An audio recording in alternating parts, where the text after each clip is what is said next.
اعوذ باللہ من الشیطان الرجیم بسم اللہ الرحمن الرحیم رب اشرح لی صدری ویسر لی امری واحلل عقدۃ من لسانی یفقهوا قولی واجعل لی وزیرا من اہلی ربی زدنی علما ربی زدنی علما ربی زدنی علما آمین۔ بسم اللہ الرحمن الرحیم، سورۃ الاعراف، آیت نمبر 100۔ اولم، کیا بھلا نہیں، اوا اور لم دو لفظ ہیں، اب ہوتا نا تو ملا تو اوا ہو گیا۔ یہدی رہنمائی کی، مضارع کا واحد ہے، غائب ہے، مذکر ہے، یہدی وہ رہنمائی کرتا، للذین ان لوگوں کے لیے، الذین کے ساتھ لام زدی لگ گیا، یرثون جو وارث بنائے گئے ہیں۔ اب یہ یرثون بھی مضارع ہے، الارض زمین کے، من بعد اس کے بعد، اہلھا اس کے رہنے والوں کے، ان کے لو اگر نشاء ہم چاہتے، اصبناہم پکڑ لیتے ان کو، سواد واؤ پہ سے ہے نا، کسی سے بارش بھی ہوتا ہے سیب، تو اصبنا برساتے ان پر، پکڑتے ان کو، بذنوبہم ان کے گناہوں کے باعث، ونتبع اور ہم مہر لگا دیتے، علی اوپر، قلوبہم ان کے دلوں پر، فہم تو وہ لا نہیں، یسمعون سن سکتے، یسمعون بھی کیا ہے، مضارع ہے، جمع ہے، مذکر ہے، غائب ہے۔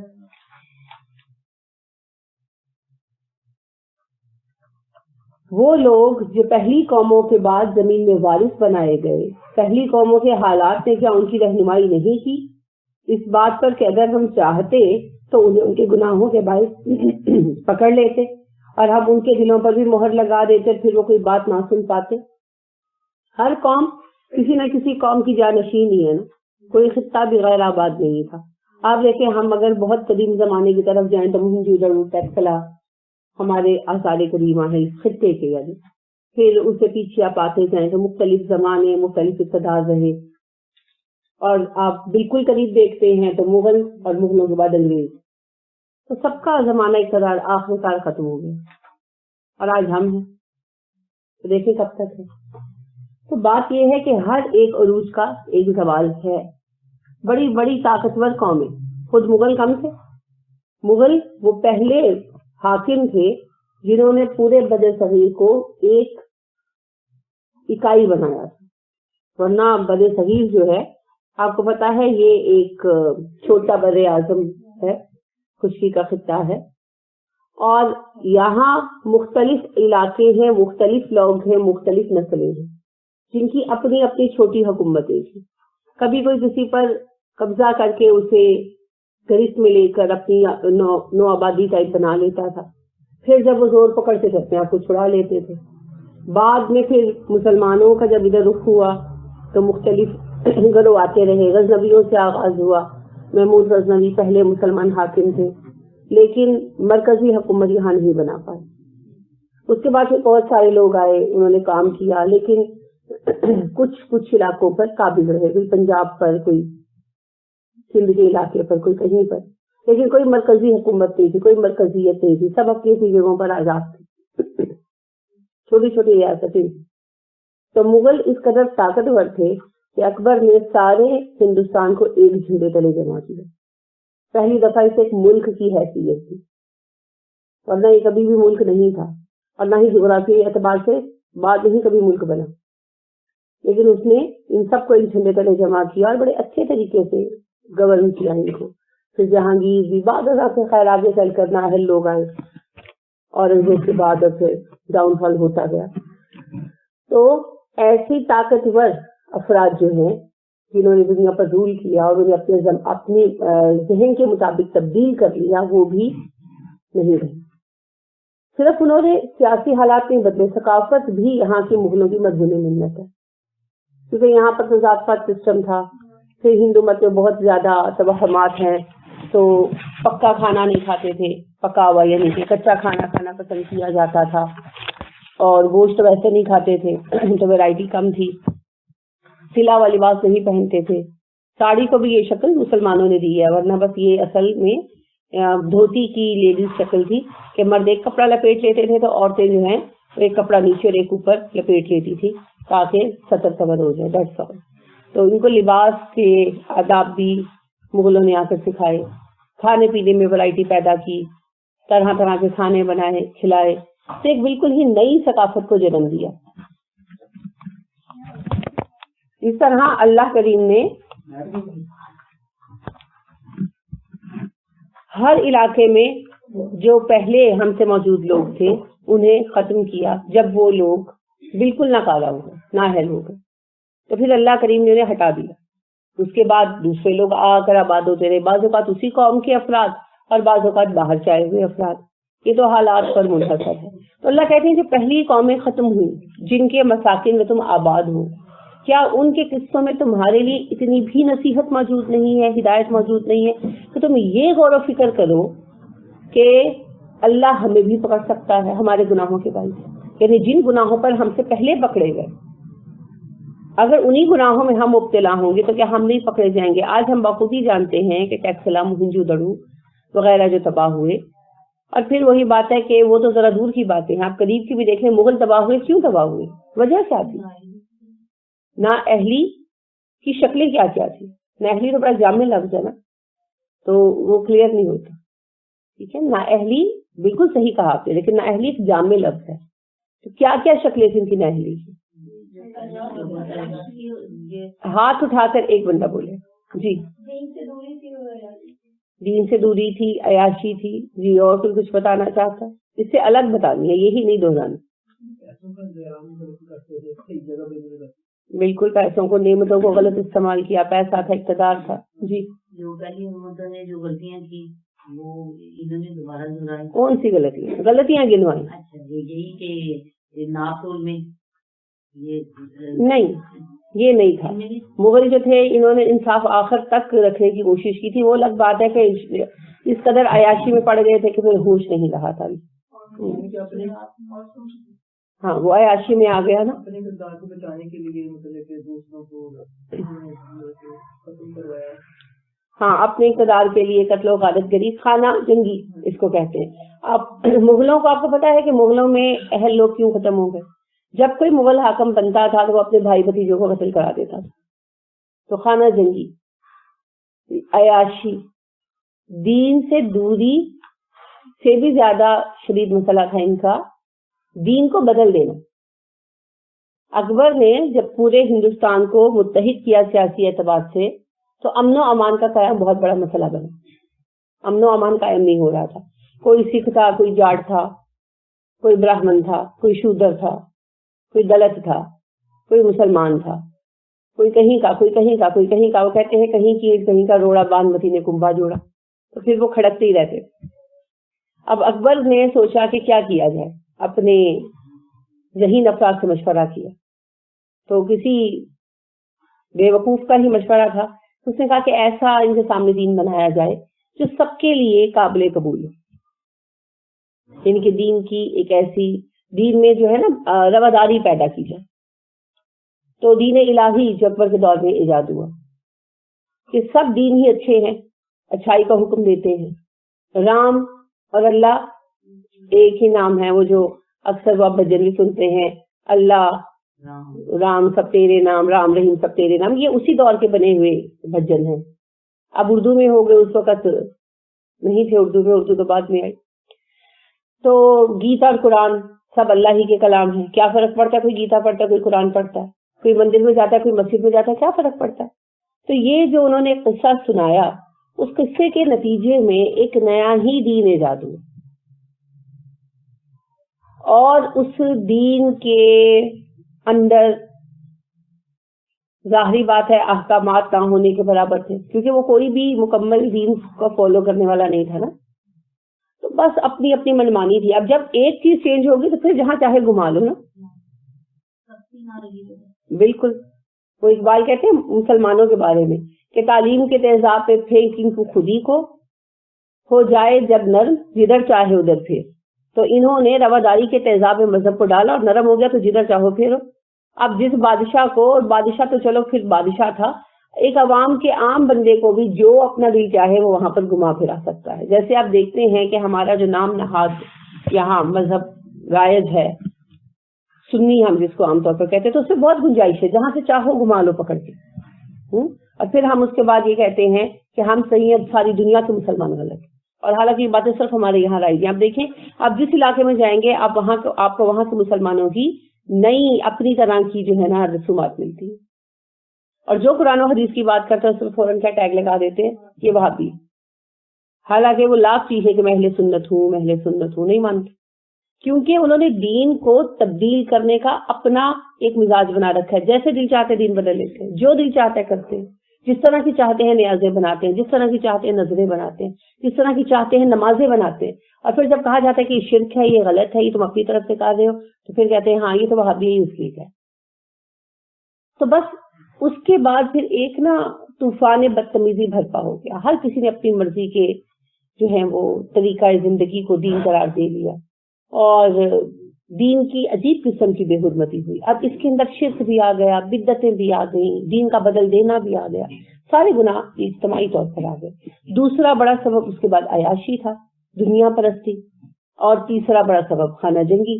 تو ان ساری چیزوں کو لے کر پھر کیا ہوا، اس قوم کا ڈاؤن فال ہوا، زوال ہوا.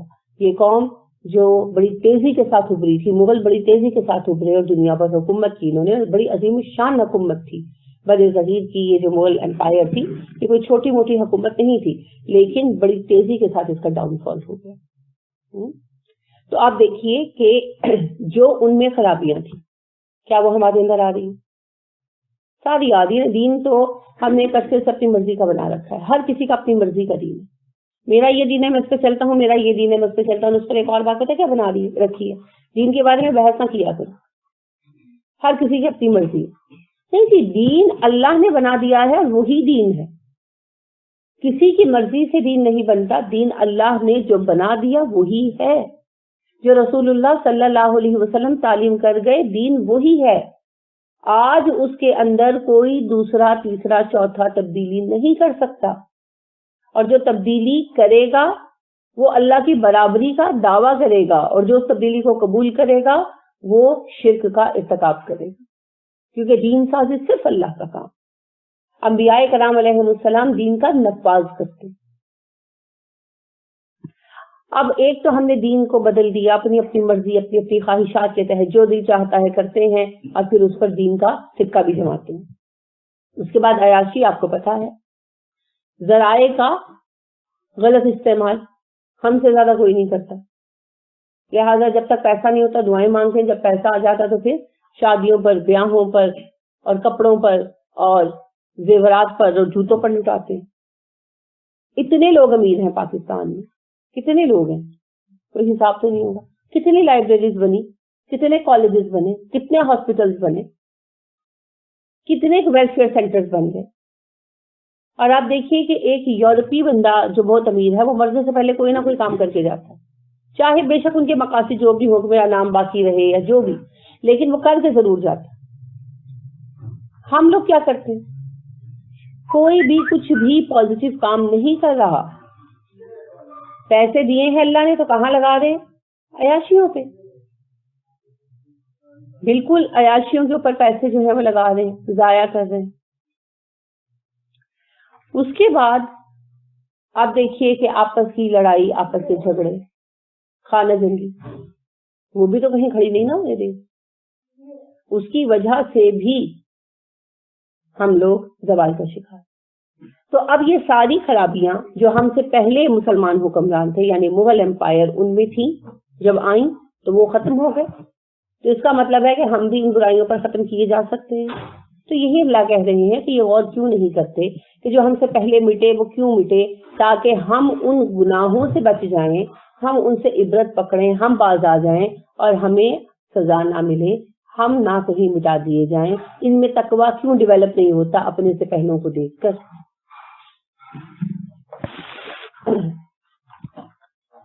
وَنَطْبَعُ عَلَىٰ قُلُوبِهِمْ فَهُمْ لَا يَسْمَعُونَ کہ ہم مہر لگا دیتے ان کے دلوں پر اور پھر وہ سن ہی نہ سکتے.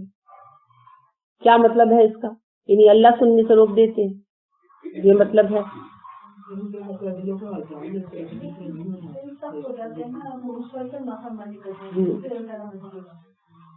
اللہ کا قانون فطرت ہے، اگر کوئی کچھ سننا نہیں چاہتا تو اس کو سنایا نہیں جاتا. آپ دیکھیے سورج نکلتا ہے, دنیا کو روشنی دیتا ہے, اگر کوئی تہیا کر لے کہ اس نے سونا ہے تو سورج کمرے میں تو نہیں آ جائے گا نا. اگر کوئی اپنے کمرے کے آگے بلائنڈ لگا لیتا ہے اور بالکل ڈارک کر لیتا ہے کمرے کو, یا آنکھوں کے اوپر وہ اینک لگا لیتا ہے جو سونے کے لیے جہازوں میں بھی لگائی جاتی ہے, بلائنڈرز ہوتے ہیں وہ بھی. اب وہ سو گیا تو اب کیا سورج کمرے میں آ جائے گا یا اللہ فرشتہ بھیجیں گے اس کی اینک اتار دو یا اس کے بلائنڈ اتار دو؟ نہیں, یہ اللہ کا کام نہیں ہے. اللہ کا کام صرف دن چڑھانا ہے. کسی کو جاگنے پر مجبور کر دینا یہ اللہ کے دن کا کام نہیں, یہ اللہ کا ذمہ ہی نہیں. تو اسی طرح سے اللہ رب کریم نے دین کا علم دے دیا, یہ اللہ کا ذمہ ہے. قرآن آیا, وحی آئی, یہ اللہ رب کریم کا ذمہ ہے.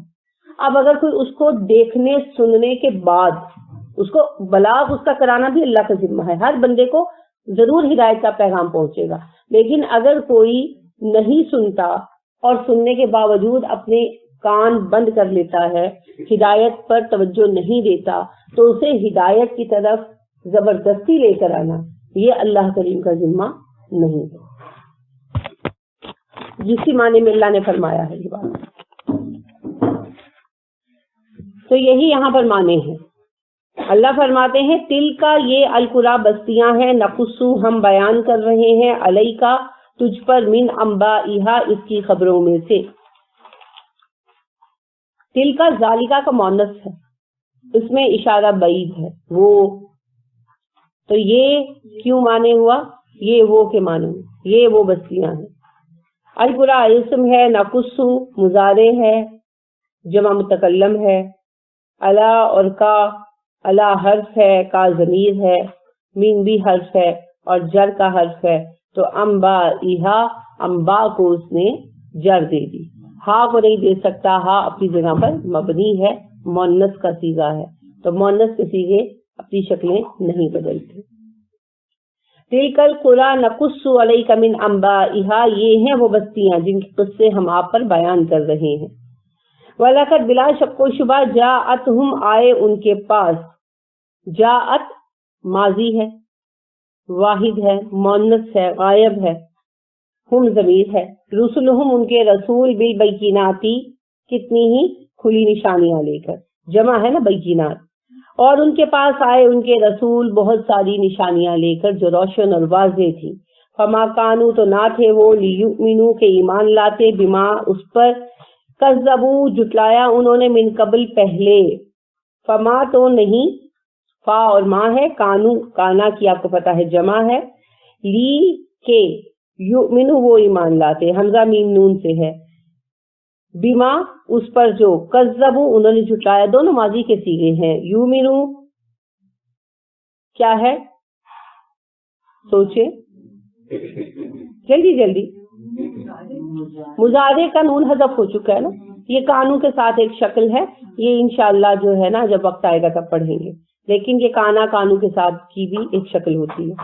تو کذبو انہوں نے جھٹلایا, یہ ماضی ہے, من قبل اس سے پہلے, تو جس چیز کو ایک بار جھٹلا چکے تھے وہ اس پر دوبارہ ایمان نہیں لائے.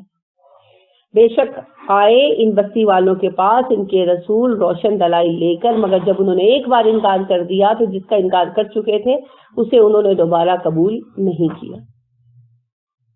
کیا مطلب ہے اس بات کا؟ یہ وضاحت ہے اصل میں فہم لا یسمعون کی, کہ جب ایک بار جھٹلا دیا پھر قبول نہیں کیا. ضد اور ہٹ درمی, انسان جب جاہل ہوتا ہے نا تو بہت ہی ضدی ہوتا ہے, اور میں نے کل بھی عرض کیا تھا کہ جہالت ڈگری ہونے سے ختم نہیں ہوتی. جہالت تو نام ہے تعصب کا, نسلی, لسانی, علاقائی, کسی بھی قسم کا تعصب ہو. تو جب تعصب کی وجہ سے ایک بار انکار کیا تو دوبارہ اس بات کو سننے کی طرف مائل نہیں ہوئے. جیسا ابو جہل کا قصہ ہے یا ابو لہب کا قصہ ہے, رسول اکرم صلی اللہ علیہ وسلم کا انکار کیا اور پھر دوبارہ کبھی نہیں مانا. اچھا ان سے آگے آ جائیں تو آپ دیکھتے ہیں کہ جب آپ صلی اللہ علیہ وسلم مدینہ آئے اور ابھی مدینہ پہنچے نہیں تھے, قباء میں قیام فرما تھے, تو صفیہ رضی اللہ تعالیٰ عنہا جو ہماری ماں ہیں, ان کے باپ ہوئی بن اختب اور چچا ملنے کے لیے گئے رسول اکرم صلی اللہ علیہ وسلم کو قباء کے مقام پر. وہاں جا کر ملے اور واپس آ کر کیا گفتگو شنید ہوئی بھائیوں میں؟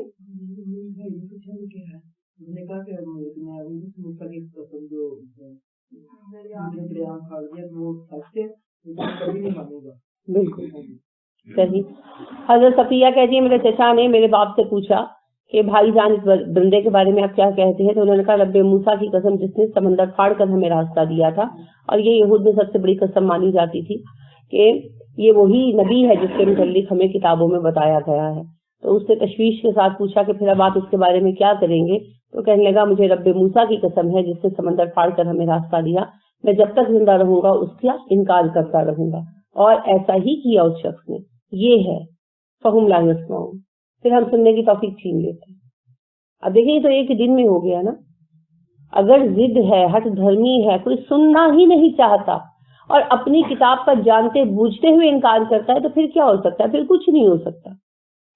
جیسے آپ کسی کو کہیں تمہاری چائے میں مکھی ہے, وہ کہے کہاں ہے, آپ چمچ سے نکال کے دکھا دے, وہ کہے نہیں ہے, تو پھر آپ کیسے منا سکتے؟ پھر کھانے دے مکھی, نہیں منا سکتے نا. اسی طریقے سے یہ بات ہے ساری. تو اللہ رب کریم اسی بارے میں فرما رہے ہیں کہ جب ایک بار انکار کر دیا تو پھر ضد اور ہٹ دھرمی کی وجہ سے کبھی بھی نہیں مانا. کیونکہ جب آپ اپنی کوئی ایسی بات مانتے ہیں نا جس کا آپ نے پہلے انکار کر دیا ہوتا ہے, تو دراصل آپ اپنی غلطی مانتے ہیں کہ میں پہلے غلط تھا. جیسے جناح سے ایک مرتبہ کوشچن ہوا کہ پہلے تو آپ کانگریس میں سے اب مسلم لیگ جوائن کر لی, تو جناح نے کہا ہاں میں پہلے پرائمری اسکول میں پڑھتا تھا, تو پھر بڑی کلاسوں میں آ گئے. تو یعنی آپ اگر اپنے آپ کو چینج کرتے ہیں کسی بھی زندگی کے معاملے میں, تو آپ کا سوال ضرور ہوتا ہے کہ پہلے تو تم یوں تھے, اچھا آپ دین کی طرف آئے ہیں, تو آپ کبھی کسی کو کہیں کہ بھئی آپ کے ساتھ قبول کر لو یا کچھ, تو کوئی نہ کوئی بڑا ضرور بولے گا پہلے آپ تو این جی پھیرنے سے. تو پھر آپ کو کیا کہتے ہیں کہ ہاں ٹھیک ہے مجھ سے تب غلطی ہوئی, یہی کہیں گے کہ منہ بنا لیں گے؟ یہی کہیں گے, منہ نہیں بنانا, کیونکہ ہم سے وہ غلطی ہوئی نا ہوئی. اب دیکھیے ہمارے سامنے پیغمبروں کی مثال ہے. موسیٰ علیہ السلام, جب فرعون نے کہا تو وہی تو ہے جس نے ہمارا ایک بندہ مار دیا تھا, تو انہوں نے یہ نہیں کہا بکواس کرتا ہے مجھے اللہ کا نبی ہوں. انہوں نے کہا ہاں میں نے ایسا کیا تھا اس وقت جب میں جاہل تھا, کہ مجھے اس وقت علم نہیں تھا, اور میں نسلی اس وقت حضرت موسیٰ علیہ السلام کی تو نسلی بنیاد پر اپنی قوم کو آگے لانا چاہتے تھے, اور ان کے دل میں ان کی محبت تھی. اس وقت وہ ایمان کی بنیاد پر ان کی ہیلپ کرنے کے بارے میں نہیں سوچ رہے تھے. وہ ایسے ہی تھا کہ جیسے نیلسن منڈیلا نے اپنی قوم کے لیے کام کیا, تو موسیٰ علیہ السلام کے بھی ذہن میں تھا کہ اپنی قوم کے لیے کام کرے, اس لیے کہ ان کی قوم مظلوم ہے, مجبور ہے, بیچاری ہے. لیکن اب موسیٰ علیہ السلام ایک بہت بڑے کینوس پر کام کرنے والے تھے, اور صرف بنی اسرائیلیوں کے لیے نہیں قبطیوں کے لیے بھی کام کرنے والے تھے. اب مقصد بدل گیا تھا, اب تھا ہدایت کی طرف لانا ہے, ہاں وہ بنی اسرائیلی ہو یا قبطی ہو, ڈزنٹ میٹر. تو اب سب کچھ چینج ہو گیا تھا. تو اس لیے موسیٰ علیہ السلام نے کہا ہاں میں نے تب کیا جب میرے پاس علم نہیں تھا. تو جب آپ کی کسی سابقہ غلطی پر کوئی آپ کو کوشچن کرے اور یہ ہوتا ہے, تو اس وقت پھر کیا کہنا چاہیے کہ بالکل مجھ سے ایسا ہوا, کیونکہ اس وقت میں جانتا نہیں تھا. یا ایسا معاملہ ہو سکتا ہے جس کا تعلق علم سے نہ ہو, جذبے سے ہو, جیسے غصے میں لڑ پڑے, تو بھئی ہاں مجھے شیطان نے اس وقت ٹریپ کر لیا. جیسا کہ جب حضرت یوسف علیہ السلام کے بھائیوں نے کہا کہ ہمیں معاف کر دو یوسف, تو یوسف علیہ السلام نے کہا کوئی بات نہیں, شیطان نے ہمارے درمیان دشمنی ڈال دی, اس کے باوجود اللہ نے ہمیں ملا دیا. تو اصل میں تو ساری چالیں شیطان ہی چلتا ہے. تو لہذا اگر وہ عقلی نہیں, علمی نہیں, جذباتی غلطی ہے, تو پھر مانے کہ ہاں شیطان نے ہمیں اس وقت ٹریپ کر دیا, بہکا دیا, اب میں اپنی جگہ پر ہوں, اور انشاءاللہ آئندہ ایسا موقع نہیں آئے گا. تو غلطی مان لینے سے کوئی چھوٹا نہیں ہو جاتا. اپنی غلطی مان لینے سے پتہ چل جاتا ہے کہ آپ کسی بنیاد پر کھڑے ہیں. ٹھیک ہے, اگر آپ آج پردہ کر رہی ہیں تو پہلے آپ نہیں کرتی تھی, اور کوئی آپ سے کوشچن کرتا ہے آپ بھڑک اٹھتی ہے, تو اس کا مطلب ہے کہ آپ کسی سالڈ بیس پر نہیں کھڑی, بس ایسے ہی پردہ بھی شروع کرتی ہے. اگر آپ ایک صحیح بنیاد پر کھڑی ہیں, اگر آپ اللہ سے معافی مانگ چکے ہیں, تو افراد کے سامنے اظہار ندامت میں کوئی حرج نہیں. ٹھیک ہے, دل بڑے کرنے ہوں گے, جنہوں نے بڑے کام کرنے ہوتے ہیں ان کے دل بھی بڑے ہوتے ہیں, ظرف بھی بڑے ہوتے ہیں, تبھی تو معاملے ٹل جاتے ہیں. تو سب سے پہلے غلطی ماننا پڑتا ہے, غلطی کوئی نہیں ماننا چاہتا. اسی وجہ سے کوئی یہ تسلیم نہیں کرتا کہ ہاں میں آج اس بات کو قبول کرتا ہوں. نارملی کوئی بھی قبول نہیں کرتا. تو یہاں اللہ اس بات کو کفار کی, جاہلوں کی صفت بتا رہے ہیں, اور دراصل یہی اصل مفہوم ہے فہم لا یسمعون کا, کہ جب وہ لوگ جان بوجھ کر بات پر توجہ نہیں دیتے, اپنی کتابوں میں دیکھ کر بھی نہیں مانتے, تو پھر ہم ان سے سننے کی توفیق چھین لیتے. جیسے ایک موٹی سی بات ہے, آپ کسی کو بھی بتاتے ہیں کہ بیچ کوئی یہ چہلم نہ کرو فار ایگزامپل, اور لوگ نہیں مانتے, آپ ان کو ریفرنس سے سمجھاتے ہیں کہ رسول اکرم صلی اللہ علیہ وسلم نے نہیں کیا, صحابہ کرام رضی اللہ عنہم علیہم اجمعین نے نہیں کیا, کسی نے نہیں کیا, سمجھاتے ہیں. اور یہ بھی آیات بھی دکھاتے ہیں کہ بھئی نبی سے آگے مت بڑھو اور نبی صلی اللہ علیہ وسلم کی پیروی کرو کی آیتیں بھی دکھاتے ہیں.